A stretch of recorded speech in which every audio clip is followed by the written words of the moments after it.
Okay, so I have this beam with the rough grit on it, perfectly flat. It's machined flat like this.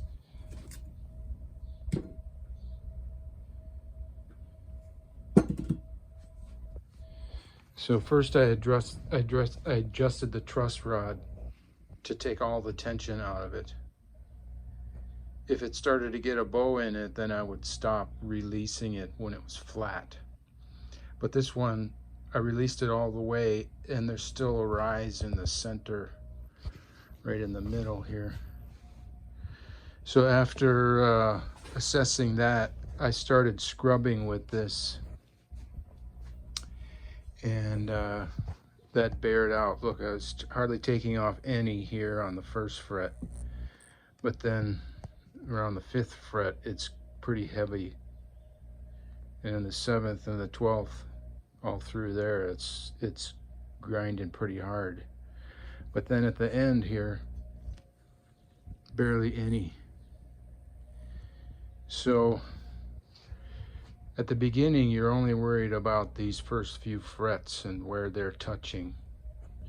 So you can hold this right about here and scrub like this so you can see every time. And when it starts to grind on there, then you notice how much it's taken off down here.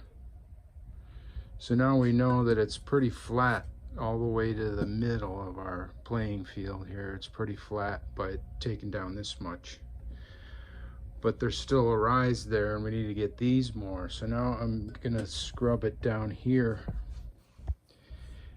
and hold my hand up here so that the pressure is where we need it to come down the most. Just so it's barely dragging over here. We want it to be straight from here to here at the end. We got to take down the middle. So every time I hold this, I'm going to hold it over the place that needs the most planing. So when the end is up here, I'm going to hold it here, and when the end is down here, you know, when I'm going like this and I'm looking each time to see how much it's taking off the end, I'm going to hold it here in the middle so that we're always grinding in the middle, and we're only checking to see on the ends how much it's taking off. So I'm going to go at it again here and flip the camera around.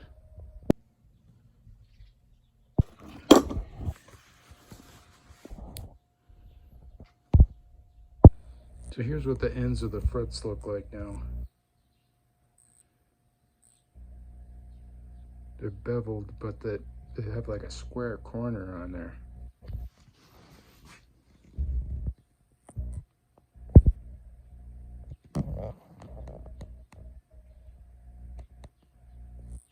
Okay, so here we are set up for filing the frets. Here's the one I don't use.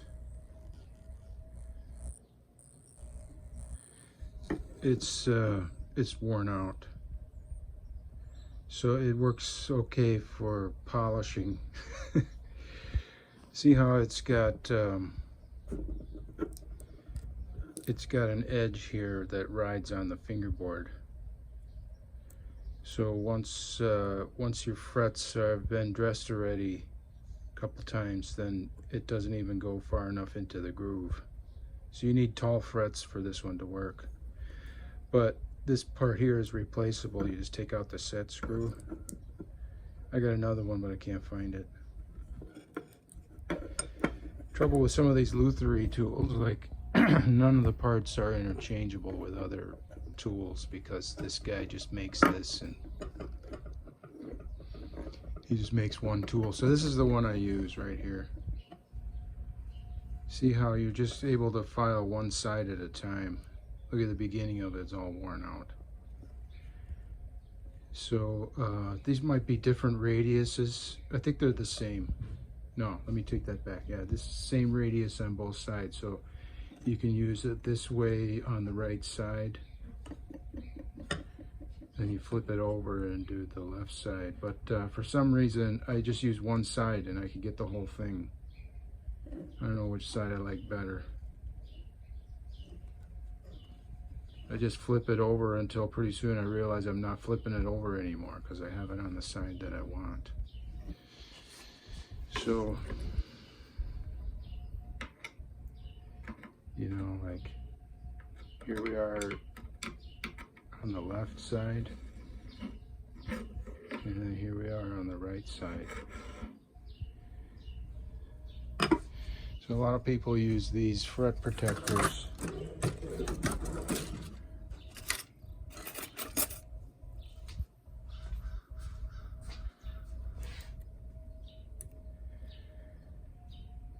to keep from scratching up the fingerboard. But look at how high that makes it. You can't even touch it with that unless the frets are new. This thing, like, I don't know, you can tape it down or whatever, but I'm not that particular. Look at this thing is already fucked up. It's all, the fingerboard isn't pristine. So what I do, a lot of people, they, like, if you don't like this or it's too thick, you just put a piece of tape here, and then you put a piece of tape there. And then when you get up to where the tape is too wide to fit between the frets, then you rip the tape right down the middle. So you got a clean edge here, and then you put the other piece over there. So you'll see people, they tape up the whole board, and then the wood is perfect at the end. You know, because you start scratching the tape before you hit the wood. But I don't know, like, I like to get really focused and look out the window a little bit and drop my shoulders, put on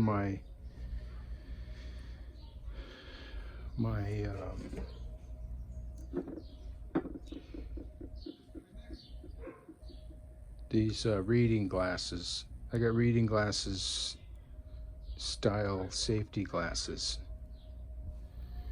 Makes it a lot easier. So I'm just going to go right down the line. I got it all clamped here so that it doesn't move around. So these first two are done. I already filed them. But see how this one, you can see there's a flat spot right on the top.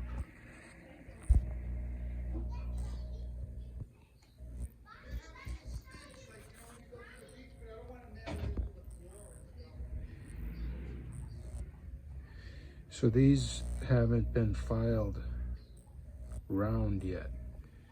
You can see the marks. Look at how flat that is.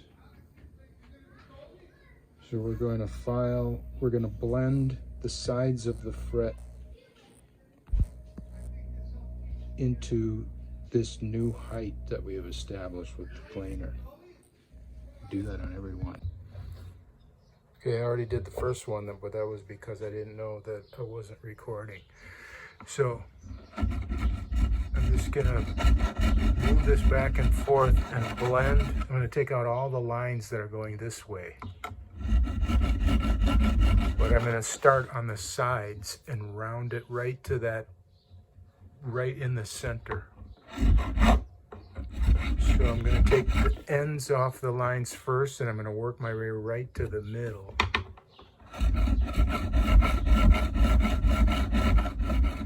I'm going to shape the fret to match the new height.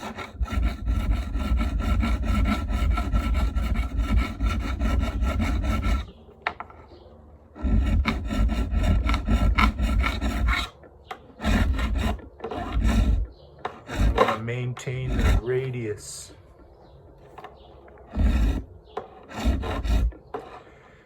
So this might be easier for people who played violin, because when you play in the violin, you change this angle so that the bow is hitting the string you want.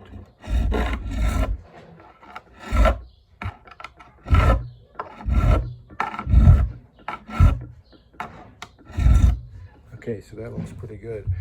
I already rounded the ends here. I'm going to do this one a little bit.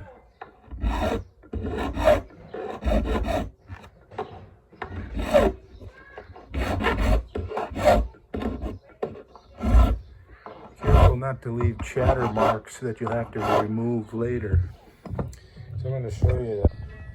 Okay, so I got them all crowned with the fret file.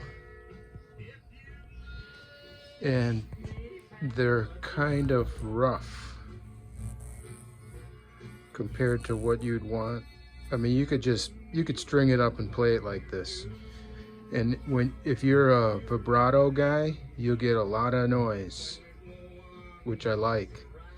So that's going to explain why I really go minimal on my polishing. So this thing here, this is important. I don't know what it is. It's almost gone.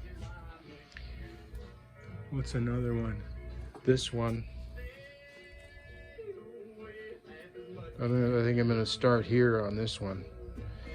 That thing does a good job getting rid of all the rough stuff right here if you got any. So here's another good one.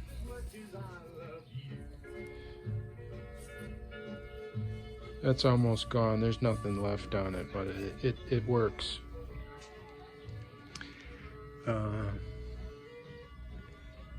Where is the ultimate one? Okay, here. This is a pretty good one to use because there's nothing left on it, but the ends still have a little bit of grit. So what we're trying to do is we're trying to make the frets smoother. And as you know, we got to do that progressively.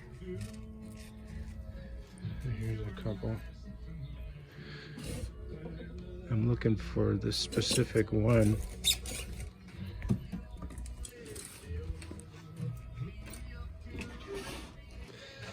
I got one more. Here it is. This thing is so smooth. There's nothing on it. So I'm going to take the roughest one and knock down all the burrs, and I'm going to work my way through these. I'm going to end up with this, and then I'm going to go to this.